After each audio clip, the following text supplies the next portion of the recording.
Rancangan Santapan Jiwa My Quran Time ini dibawakan oleh MFDM Group of Companies, 3Q Equestrian dan Fraser Valley Kuala Kubu Baru.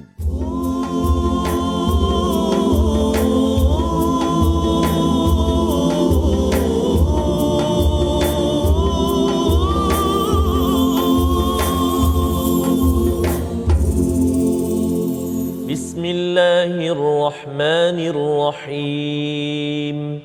Alhamdulillahi Rabbil Alamin. Ar-Rahmanir-Rahim. Maliki Yawmiddin.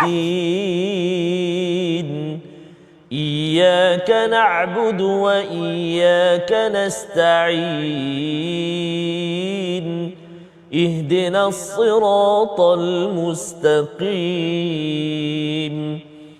صراط الذين أنعمت عليهم غير المغضوب عليهم ولا الضالين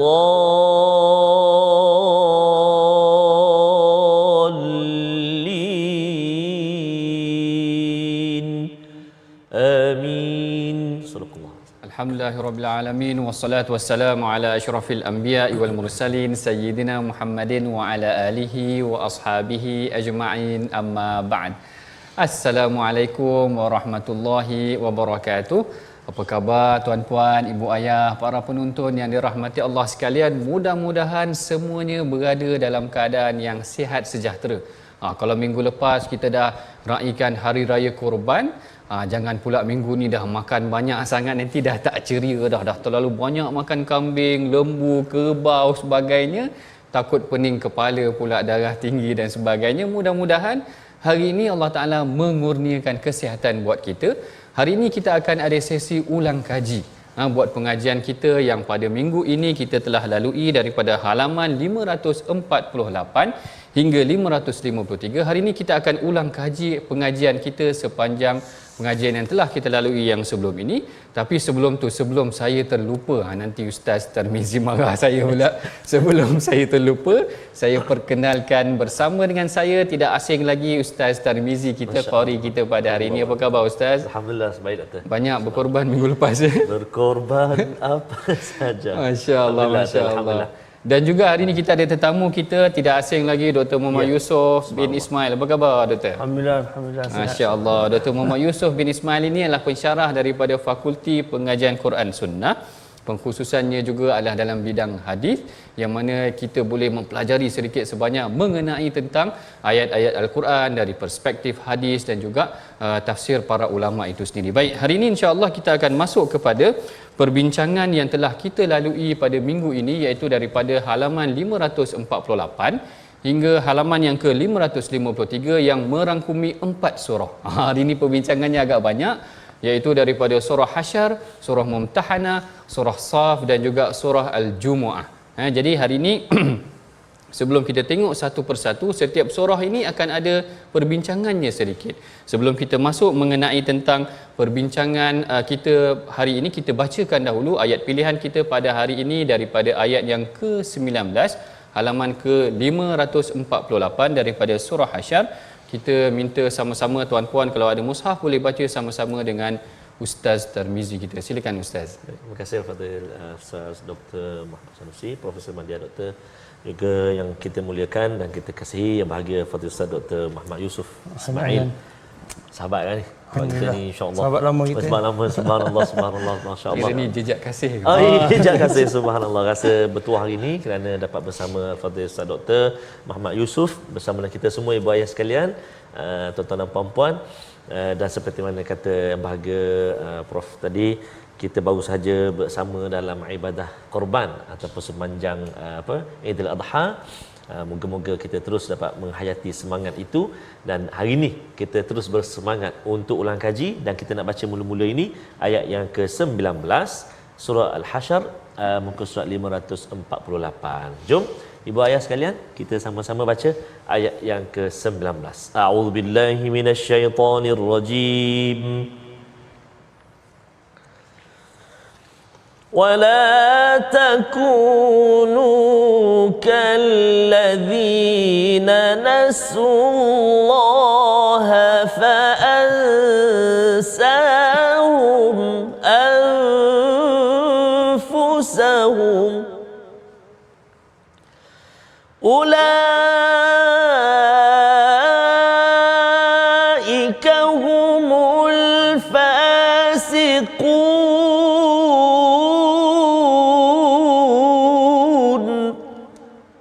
Sadaqallahul Azim.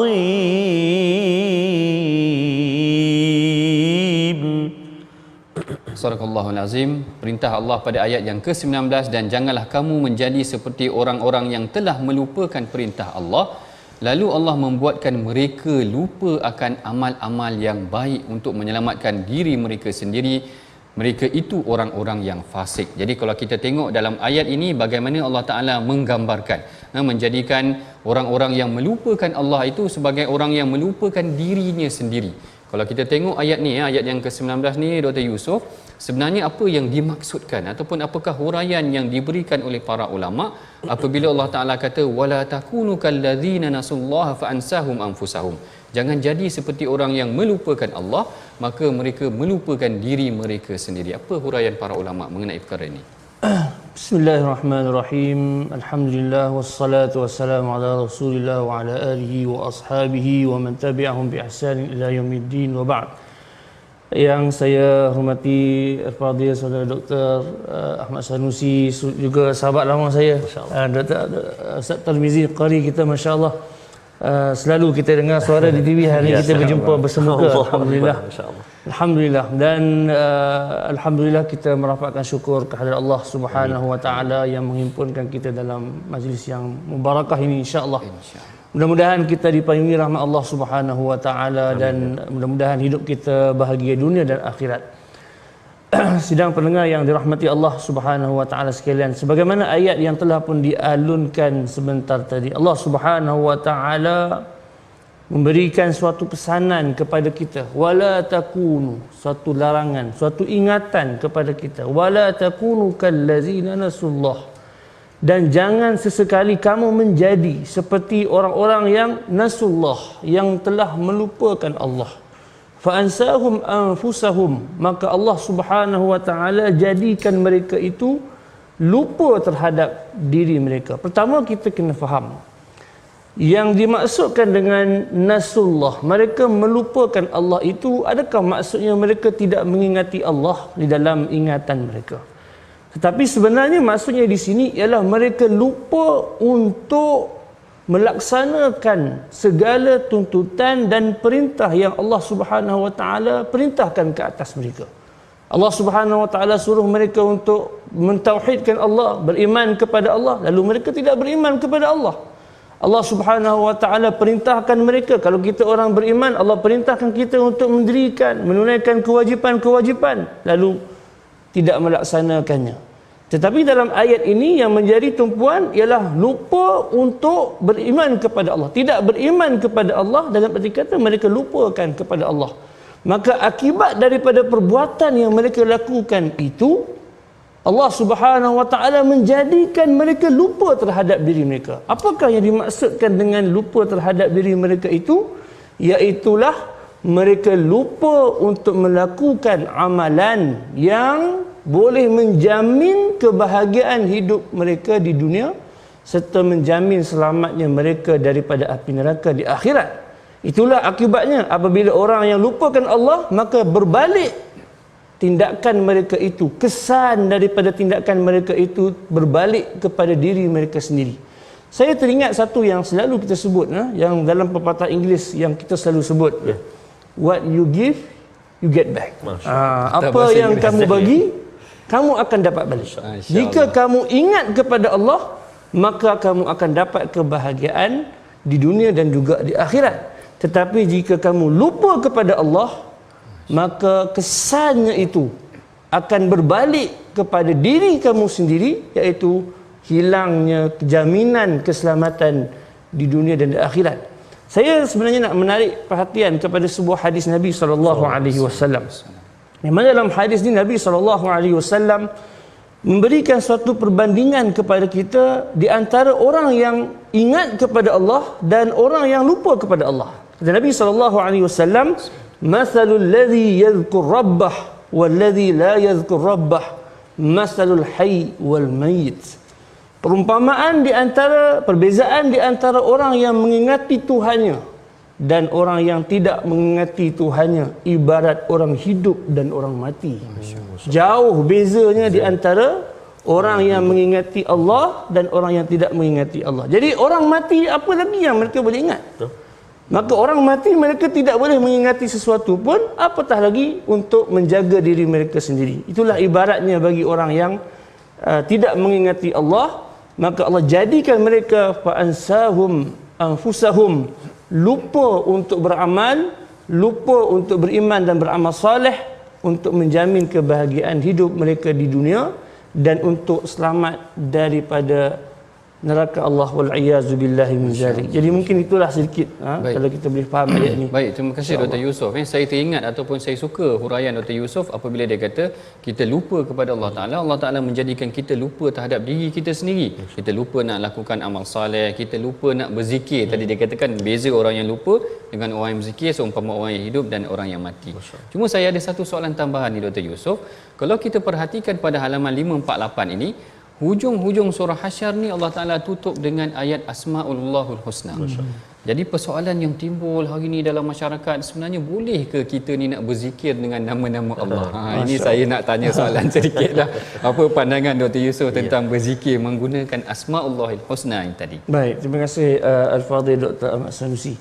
Alhamdulillah, disebutkan di dalam surah ini, kalau kita lihat Allah sebut tentang Al-Asma'ul Husna, walillahil asma'ul husna dalam ayat yang lain. Kalau kita lihat berzikir dengan asma Allah al-husna, nama-nama Allah yang baik yang kita hafal sejak kecil, adakah boleh kita gunakan dalam zikir? Dalam hal ini kalau kita perhatikan, para ulama ada perbahasan mereka. Iaitu yang pertama, ada di kalangan para ulama yang mengatakan bahawa tidak diharuskan untuk berzikir dengan asma Allah yang mujarrad, maknanya nama-nama Allah yang semata-mata, seperti menyebut Allah, Allah dan sebagainya. Itu pandangan sebahagian para ulama lah kalau kita lihat. Tetapi di sana ada juga sebahagian para ulama yang merujuk kepada berbagai nas yang lain, hujah-hujah yang lain, mengatakan bahawa kita berzikir dengan nama-nama Allah yang mujarrad, semata-mata nama, menyebut Allah, Allah, ataupun Ya Rahman, Ya Rahman, Ya Rahim, tanpa disertakan dengan sesuatu yang lain, adalah sesuatu yang la mani', tidak ada halangan padanya. Dan inilah yang dikemukakan oleh fatwa ataupun pandangan yang dikemukakan oleh Darul Ifta' Al-Misriyah, yang badan yang mengemukakan fatwa daripada Darul Ifta' di Mesir, mengharuskan bahawa untuk kita berzikir dengan nama Allah Al-Husna walaupun tanpa dikesampingkan dengan sesuatu yang lain. Dan banyaklah di situ kalau kita nak bahaskan tentang hujah yang kenapa boleh dan sebagainya, saya bukan ruang di sinilah. Baik. Tapi kita boleh berpegang dan berpaut kepada fatwa yang dikeluarkan oleh para ulama kita yang mengharuskan untuk kita berzikir dengan nama-nama Allah tanpa halangan. Jadi zikirlah kita dengan nama Allah, sebutlah nama Allah dengan banyaknya dan ulang-ulangilah namanya, moga kita mendapat rahmat daripada Allah Subhanahu Wa Taala, insya-Allah. Ya, sebenarnya doktor, yang penting sebenarnya berzikir, Ustaz. Sekejap lagi kan kita bahas boleh zikir tak boleh zikir, last sekali zikir pun tidak, apa pun tidak, sedangkan Allah Taala kata nasullah fansahum, nanti takut-takut mereka melupakan Allah, bahas banyak sangat dah sekali tak berzikir pun. Paling penting adalah kita amalkan. Baik, kita akan masuk kepada halaman yang seterusnya pada surah Al-Mumtahanah. Surah Mumtahanah pada halaman ke-549. Sebelum kita huraikan mengenai ayat yang keempat, kita dengarkan dahulu bacaan daripada qari kita Al-Fadhil Ustaz Tarmizi. Silakan Ustaz. Baik, terima kasih Al-Fadhil Ustaz Dr. Muhammad Sanusi, juga bahagia Ustaz Dr. Muhammad Yusof. Tuan-tuan dan puan-puan, sahabat Al-Quran dikasihi Allah Subhanahu Wa Taala, dalam halaman yang ke-549 ini, ayat yang kita nak baca sekarang ni iaitu ayat yang keempat. Betul tak? Ayat yang keempat agak panjang. Jom kita terus baca ayat yang keempat. A'udzubillahi minasyaitonirrajim. قد كانت لكم أسوة حسنة في إبراهيم والذين معه إذ قالوا لقومهم إنا براء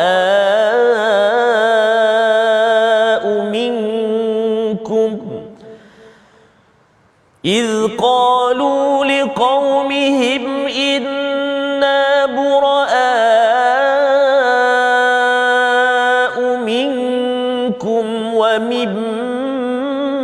تعبدون من دون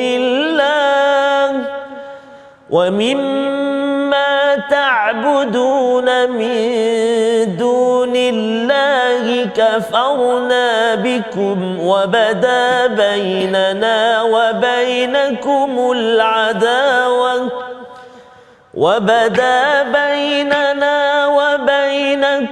العداوة والبغضاء أبدا حتى تؤمنوا بالله وحده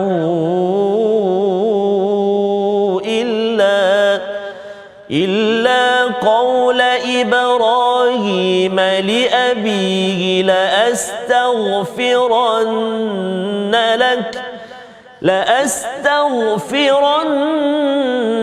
لك وما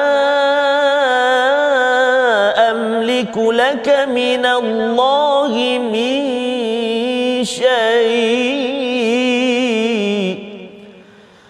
ربنا عليك توكلنا وإليك أنبنا وإليك المصير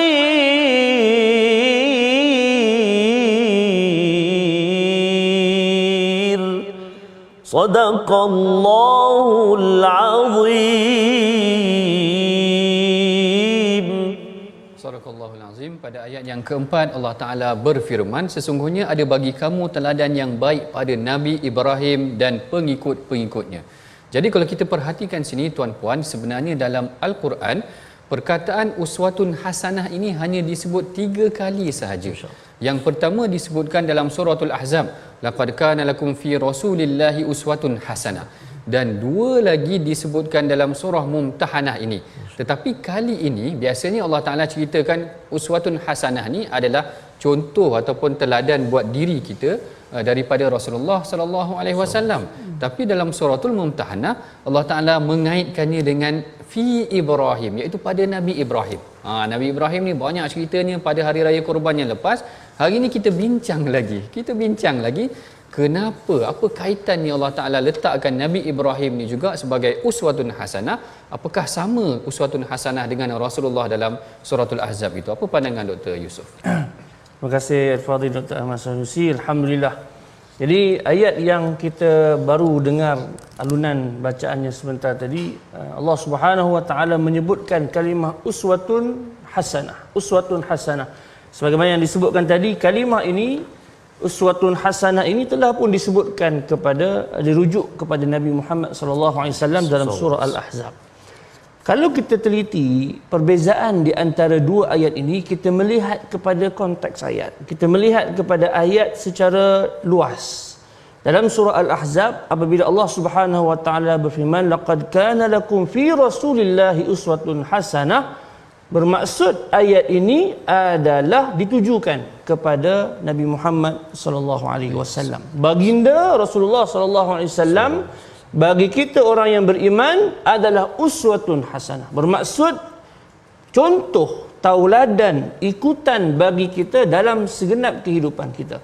Dalam ayat yang keempat ini Allah Subhanahu wa taala menyebutkan uswatun hasanah fi Ibrahim, pada Nabi Ibrahim secara khusus.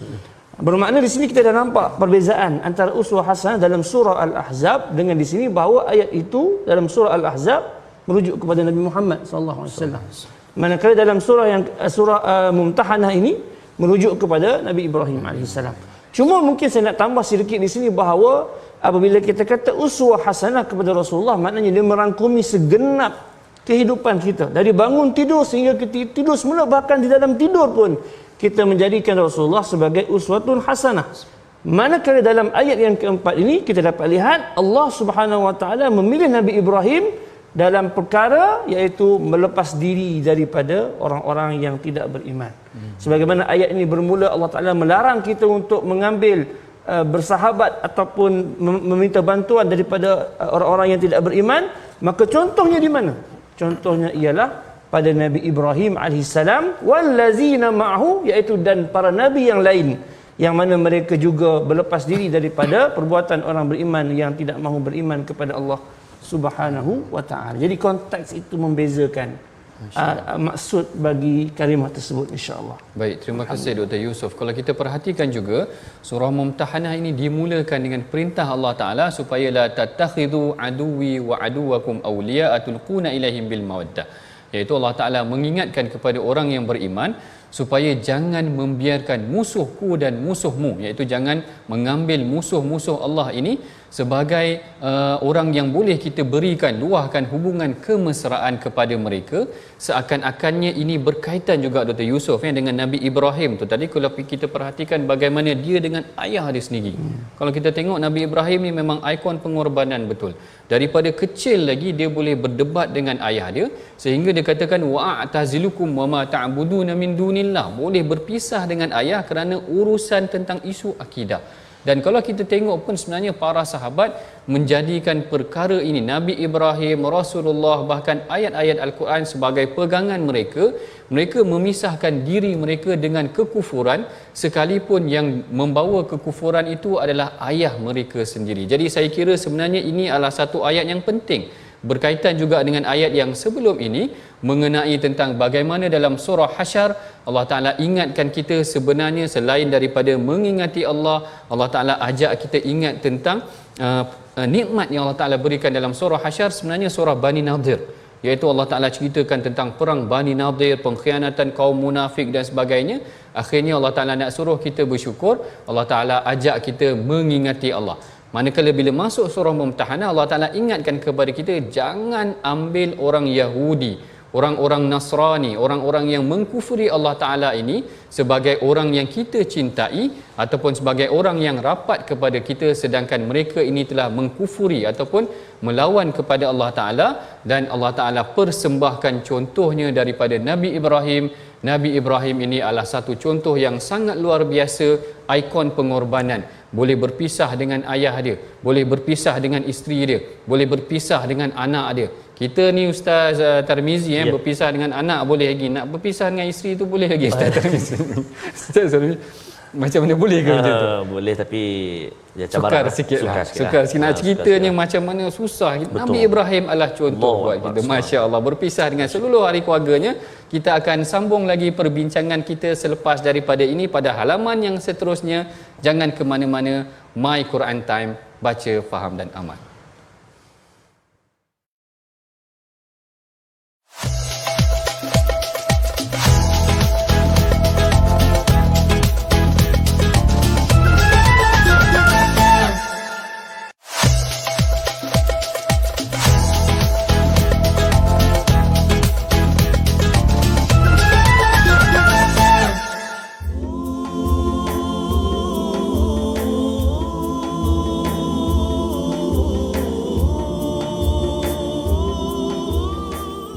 باسمك اللهم ندعو في غدو ورواح لك منا كل حمد في مساء وصباح هب لنا منك رشدا واهدنا سبل الصلاح إن تقوى الله نور وطريق للفلاح. اللهم صل على سيدنا محمد وعلى آل سيدنا محمد. Antara zikir yang selalu kadang kita dengar di waktu pagi di corong-corong radio kan, antara doa ataupun zikir pagi yang dikumandangkan antaranya oleh Abah Hijaz kita, boleh kita amalkan seperti mana kata yang bahagia Prof Madya Dr. Ahmad Sanusi tadi, zikir, zikir, jangan yang tu tak boleh, yang ni tak boleh, yang ni tak elok, yang tak elok, lalah tak ada zikir langsung. Jadi itu antaralah betul yang boleh kita amalkan. Ibu ayah ya, sama mencuba dan sama amalah insya-Allah. Mudah-mudahan. Baik, terima kasih Ustaz Tarmizi. Kita antara zikir yang dilantunkan untuk pagi dan petang, salah satunya yang dibacakan oleh Ustaz Tarmizi tadi, memohon kepada Allah Ta'ala agar kita ni diberikan hidayah rasyadah tu tadi. Bahkan kalau kita tengok dalam suratul Kahfi pun kita selalu sebut wahayyi lana min amrina rasyada. Mudah-mudahan Allah Ta'ala memberikan kita dalam urusan kita panduan, mudah-mudahan sepanjang hidup kita ni dibimbing dengan wahyu dan dibimbing oleh Allah Ta'ala. Baik, seterusnya kita akan masuk perbincangan yang seterusnya daripada surah Mumtahanah, juga daripada halaman 550, yang mana kita akan bacakan ayat yang ke-8 mengenai tentang perintah ataupun bimbingan Allah Ta'ala daripada ayat-ayat Al-Quran ini. Sebelum tu kita dengarkan dahulu bacaan daripada qari kita, Al-Fadhil Ustaz Tarmizi. Silakan Ustaz. Terima kasih Fadil Ustaz Dr. Ahmad Sanusi, yang bahagia Fadil Ustaz Dr. Muhammad Yusof. Khususnya tuan-tuan dan puan-puan, ibu-ibu, ayah-ayah yang dikasihi Allah Subhanahu Wa Taala, kita nak berpindah ke muka surat 550, ayat yang ke-8 ayat yang ke-8 insya-Allah. Ada dua kalimah yang perlu kita hati-hati bila baca atau sebut ni, iaitu pertama watuqsitu, satu. Kemudian al-muqsitin, sebab huruf sin tu dia diapit di kiri dan kanan huruf yang tebal qaf dan juga huruf ta. Jadi kalau kita tak hati-hati, sin tu dia boleh bunyi sad lah, watuqsitu kan, ataupun muqsitin jadi macam sad. Jadi kena hati-hati. Jom kita cuba. Kita cuba baca sama-sama insya-Allah. A'udzubillahi minasyaitonirrajim. La yanhaakumullahu 'anil ladzina lam yuqatilukum fid dini wa lam yukhrijukum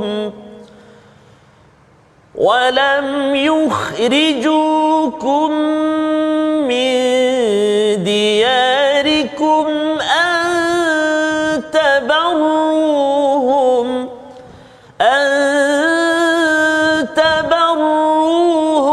wa tuqsitu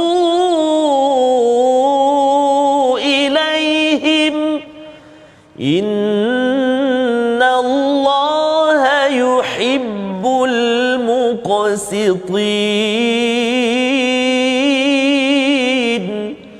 Sadaqallahul azim.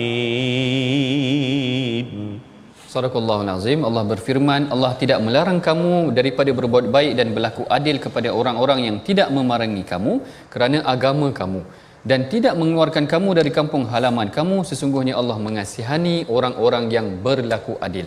Jadi tuan-puan, ibu ayah, para penonton yang dirahmati Allah sekalian, sekiranya kita perhatikan dalam ayat yang ke-8 ini, Allah Ta'ala kata Allah tak larang kita berbuat baik dengan orang-orang kafir. Sedangkan ayat pertama tadi kalau kita tengok, Allah Ta'ala kata jangan ambil orang kafir sebagai orang yang rapat dengan kita, ataupun kita meluahkan tulquna ilaihim bil mawaddah, kita menyampaikan kasih sayang kita kepada orang kafir. Jadi kat sini sebenarnya apa batas-batas dia, ataupun apa sebenarnya panduan yang diberikan oleh Allah Ta'ala berhubung sahabat kita dengan persahabatan kita dengan orang-orang yang bukan Islam ni, Ustaz Yusof? Apa pandangan Dr. Yusof?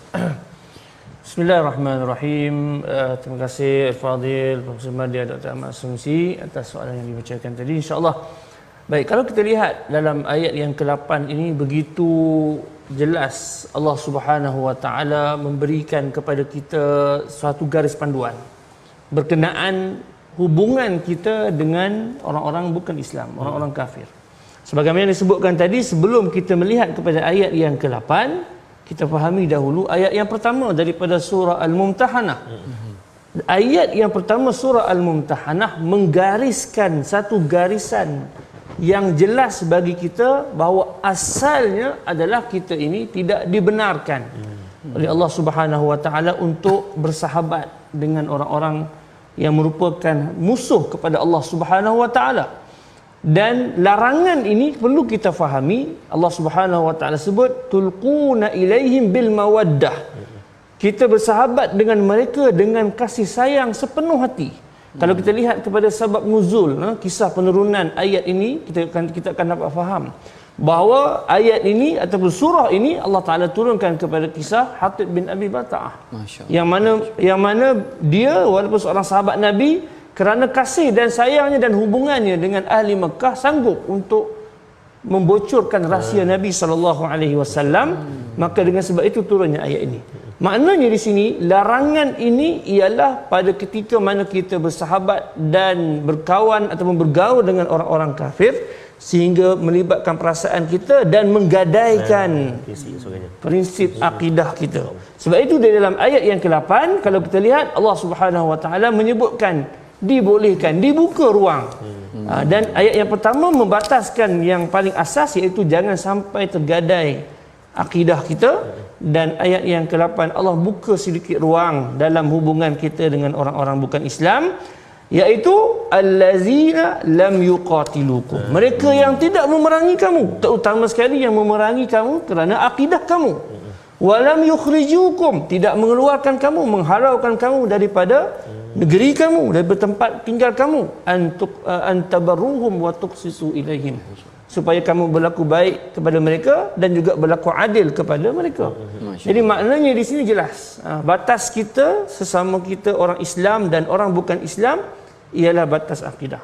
Sayang bagaimanapun kita kepada mereka, baik bagaimanapun kita kepada mereka, akidah mesti dijaga. Bahkan di dalam hubungan keluarga, di hubungan anak dengan ibu pun kita lihat dalam surah Luqman, Allah sebut wa in jahadaka ala an tusyrika bi ma laysa laka bihi ilm fala tuti'huma. Kalau ibu kita yang tidak beriman, ibu orang lain lah, bukan ibu kita, alhamdulillah ibu kita orang beriman, takut kita menyebutkan begitu. Kalau seorang ibu yang tidak beriman memaksa anaknya untuk melakukan syirik kepada Allah, jangan taat kepadanya. Jadi itu batasnya hubungan kita sesama orang bukan Islam. Nyata. Maknanya kita boleh berbuat baik sebenarnya tuan-puan, ibu ayah, kalau kita bacakan ayat ini dari aspek hubungan, komunikasi kita pada hari ini. Kadang-kadang mungkin kita ada teman-teman daripada kawan-kawan yang bukan Islam. Allah Ta'ala tidak melarang kita berbuat baik dengan mereka. Saya teringat Abdullah bin Amru, kalau tak silap sama ada Abdullah bin Amru ataupun Amru Al-As sendiri, apabila mereka ada buat sedikit makan ataupun sembelih kambing, mereka memberikan kepada jiran mereka ataupun berbuat baik kepada yang bukan Islam. Mana tahu dengan hubungan kita yang baik sesama mereka akan menyebabkan mereka tersentuh ataupun terbuka hatinya kerana akhlak yang baik daripada umat Islam itu tadi, untuk mereka bersama ataupun memeluk Islam ataupun seronok dengan umat Islam itu sendiri. Jadi kat sini sebenarnya dia saling berkait. Kalau kita tengok Allah Ta'ala kata, Allah Ta'ala tak larang kita berbuat baik dengan yang bukan Islam itu tadi. Tengok contoh yang sebelum itu adalah contoh Nabi Ibrahim. Nabi Ibrahim kalau dia dah tak boleh dah nak bercakap dengan ayah dia, jadi tak apalah kalau macam tu, dia masih lagi berbuat baik. Dan kalau dalam hadis-hadis, dalam sirah, sebenarnya banyak kisah-kisah bagaimana Rasulullah meminta Asma ataupun meminta Asma kalau tak silap saya untuk berbuat baik dengan ibunya yang datang kepadanya, yang menziarahinya ke Madinah. Selagi mana dia menjaga batas kufur itu tadi, tak mengembalikan mereka kepada kekufuran, maka boleh berbuat baik kepada mereka. Baik, seterusnya kita akan masuk kepada halaman yang seterusnya, pada halaman 551. Kalau kita tengok penghujung fasa yang ataupun part yang pertama daripada halaman 551 ini masih lagi surah Mumtahanah.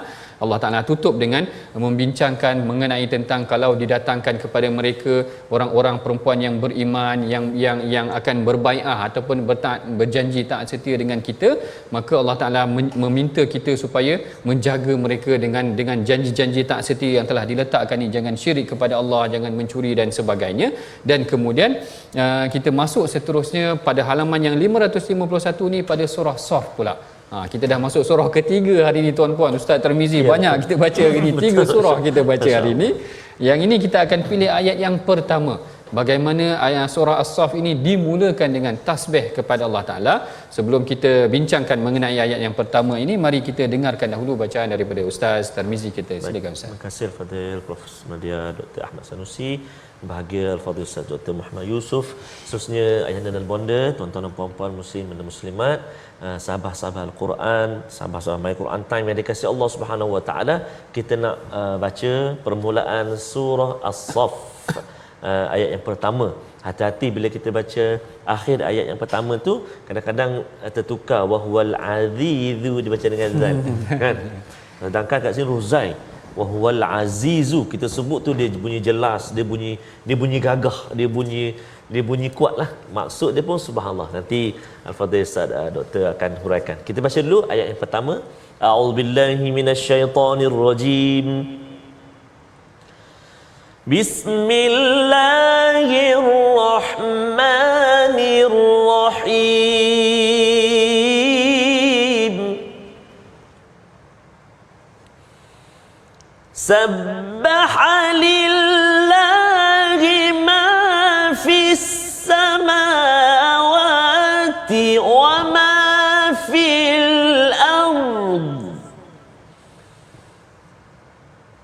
wa huwal azizul hakim.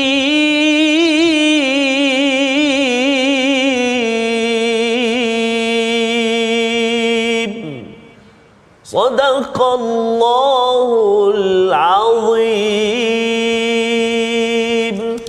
Sadaqallahul azim. Allah Ta'ala berfirman, segala yang ada di langit dan yang ada di bumi tetap mengucapkan tasbih kepada Allah, dan dialah yang maha kuasa lagi maha bijaksana. Tadi tuan-puan baru sahaja dengar bagaimana lantunan suara Ustaz Tarmizi, Masya Allah, menggetarkan jiwa tadi, menceritakan tentang bagaimana seluruh makhluk di langit dan di bumi ini bertasbih kepada Allah Ta'ala. Cuma yang menariknya sebenarnya tuan-puan, kalau tuan-puan tengok dalam surah As-Saff ini, surah As-Saff ini, Allah Ta'ala menggunakan lafaz tasbih itu, kalau kita belajar bahasa Arabnya, sabbaha ini adalah fi'il madhi, iaitu Allah Ta'ala menceritakan para makhluk ni telah bertasbih kepada Allah Ta'ala. Kita panggil past tense. Betul Ustaz Tamizi, past tense betul. Kemudian dalam surah Jumaah Allah Ta'ala menggunakan pula ayat yusabbihu lillah. Kemudian dalam surah Jumaah Allah Ta'ala kata Allah Ta'ala apa yang ada di langit dan bumi itu sentiasa bertasbih, dan digunakan pula fi'il mudhari'. Fi'il mudhari' ni kita panggil apa Ustaz Tarmizi? Tadi past tense, yang ni saya tak tahu. Present tense. Masya-Allah, present tense. Hebat Dr. Yusuf. Jadi saya nak tanya kepada Dr. Yusuf, kenapa dalam surah Saf Allah Ta'ala guna sabbaha, maknanya fi'il madhi. Dalam surah Jumu'ah pula Allah Ta'ala menggunakan fi'il mudhari', present tense, past tense, present tense ni tadi. Jadi apa sebenarnya huraian dari aspek ni sebenarnya Dr. Yusuf? Baik. Para hadirin hadirat, ibu-ibu dan ayah-ayah yang berada di rumah sekalian, alhamdulillah, satu yang sangat menarik untuk kita perhatikan dalam permulaan surah ni, fawatih surah ni, pembuka surah kan. Sebenarnya bukan dua saya, Dr. Samsi. Sebenarnya kalau kita perhatikan dalam surah-surah Al-Quran, Allah Subhanahu Wa Taala ada 4 keadaan. Masya-Allah. Dimulakan surah itu dengan tasbih. Iaitu yang pertama, kalau kita lihat di sini ada disebut subhanallazi asra bi'abdihi di dalam surah Al-Isra. Digunakan kalimah subhanallazi asra. Maha suci Allah yang telah menjalankan yang telah menjalankan Nabi sallallahu alaihi wasallam pada malam Lailatul Isra dan juga Mi'raj. Jadi subhana, kemudian dalam surah ini kalau kita lihat Allah gunakan sabbaha. Yang ini yang kedua.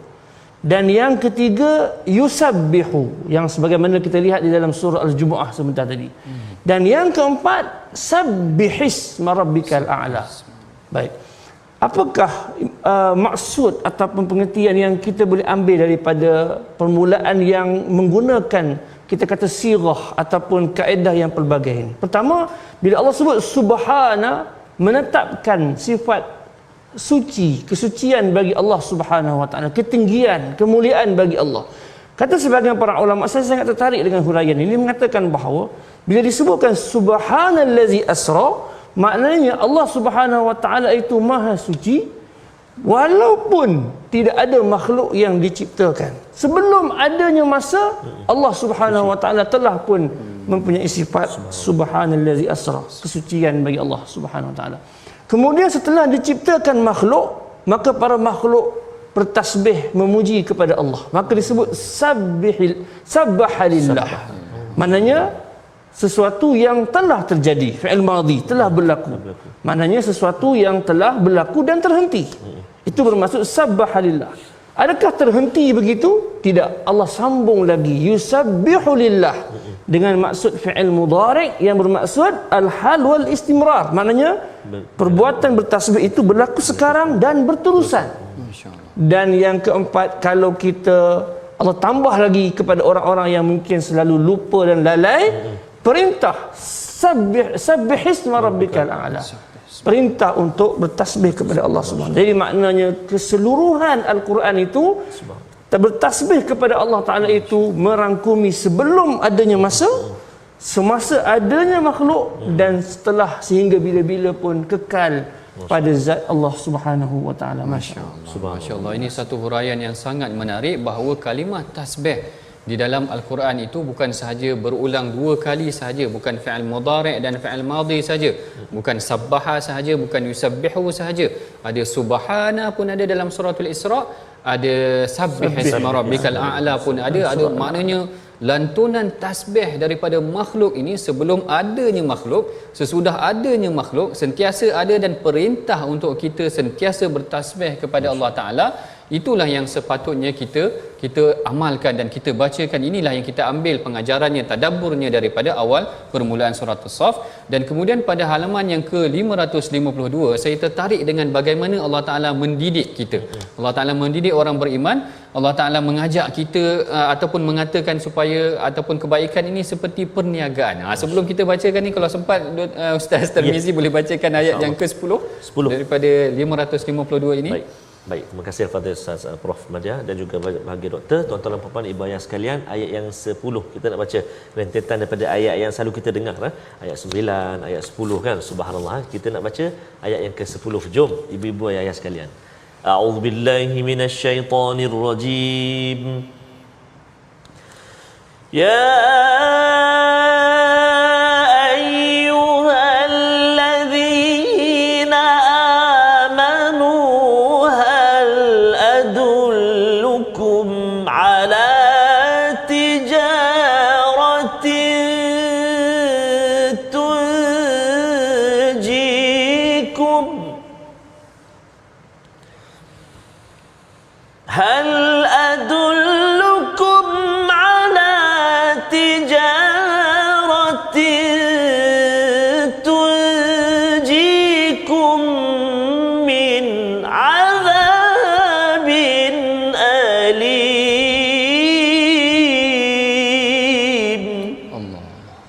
Sadaqallahul Azim. Sadaqallahul Azim. Dan Allah Ta'ala berfirman, wahai orang-orang yang beriman, mahukah aku tunjukkan sesuatu perniagaan yang boleh menyelamatkan kamu daripada azab api neraka. Baik, kita ada sedikit masa yang ringkas. Kalau boleh Dr. Yusof boleh beri sedikit huraian yang ringkas mengenai tentang kenapa Allah Ta'ala mengaitkan ataupun memberikan contoh bahawa perniagaan yang boleh memberikan kita selamat daripada azab api neraka maksudnya. Terima kasih kepada doktor. Kalau kita lihat, bila kita sebut perniagaan tijarah kan, mestilah di sana ada jual dan ada pembeli, dan ada barang yang dijual dan ada barang yang dibeli. Maka untuk memahami perkara ini, kita lihat dalam surah Taubah ayat yang ke-111, Allah Subhanahu wa taala berfirman, innallaha ashtara minal mu'minina anfusahum wa amwalahum. Allah membeli daripada orang-orang mukmin jiwa mereka dan juga harta mereka. Dengan apa yang dibayar? Itu barang yang dibeli dan dibayar dengan bi anna lahum al-jannah. Maka di situ Allah Subhanahu wa taala jelaskan kepada kita, sebenarnya hubungan kita dengan Allah adalah ibarat seorang penjual dan pembeli, cuma bezanya barang jualan kita, modal kita, dan yang membeli dan yang memberi untung itu adalah Allah Subhanahu wa taala. Jadi mudah-mudahan insya-Allah kita menjadi peniaga yang untung dengan Allah Subhanahu wa taala, insya-Allah. Masya-Allah, ini satu konsep yang sangat luar biasa. Allah Taala terjemahkan segala pengorbanan kita, jihad kita, tenaga kita untuk berdakwah, melakukan kebaikan adalah perniagaan yang dibeli oleh Allah Taala. Allahu akbar. Apa lagi perniagaan yang kalau bukan kebaikan yang kita lakukan, perkongsian, tadabbur kita, bacaan ayat-ayat Al-Quran kita kongsi dengan orang ramai. Mudah-mudahan perkara ini memberikan manfaat yang sangat besar buat diri kita dan juga umat Islam itu sendiri. Baik, sehingga kita telah masuk kepada surah As-Saff, dan kalau kita tengok sedikit kepada surah Al-Jumu'ah ini pun ada menceritakan tentang tasbih dan juga perkataan ummiyin dan bagaimana Allah Ta'ala menceritakan peranan Rasul itu mendidik para umat. Yang saya kira sebenarnya sehingga ini sahaja perbincangan kita telah pun masuk secara ringkasnya perbincangan dalam 4 surah yang daripada awal kita ceritakan segala-galanya yang kita rangkumkan dengan perbincangan bersama tokoh kita.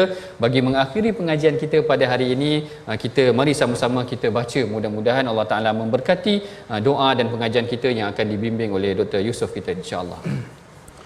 أعوذ بالله من الشيطان الرجيم بسم الله الرحمن الرحيم الحمد لله رب العالمين والصلاة والسلام على أشرف الأنبياء والمرسلين وعلى آله وأصحابه أجمعين اللهم إنا نسألك علما نافعا وعملا متقبلا اللهم أرنا الحق حقا وارزقنا اتباعه وأرنا الباطل باطلا وارزقنا اجتنابه ربنا ظلمنا أنفسنا وإن لم تغفر لنا وترحمنا لنكونن من الخاسرين ربنا آتنا في الدنيا حسنة وفي الآخرة حسنة وقنا عذاب النار وصلى الله على سيدنا محمد وعلى آله وصحبه وسلم